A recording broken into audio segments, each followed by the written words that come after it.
Hachette Audio presents The Loyalties, written by Delphine de Vigan, translated from the French by George Miller, read by Susannah Jones and J. Ben Markson.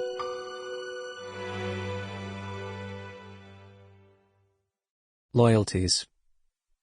They're invisible ties that bind us to others, to the dead as well as the living.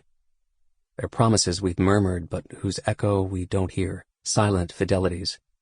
They're contracts we make, mostly with ourselves, passwords acknowledged though unheard, debts we harbor in the folds of our memories.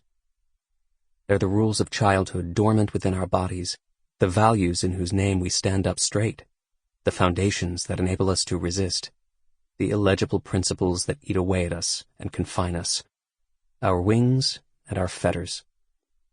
They're the springboards from which our strength takes flight, and the trenches in which we bury our dreams. Hélène. I thought the kid was being abused. I had this thought very quickly. Maybe not in the first few days, but not long after the school year began. There was something about the way he acted, how he looked away. I recognized that. I know it by heart.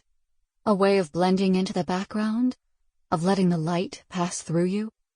Except with me, that doesn't work. I was hit when I was a child, and I hid the marks right to the end, so I'm not taken in. I say the kid, because really you should see boys at that age, with their hair as fine as girls, their high, fluting voices, and the sense of uncertainty that clings to their movements.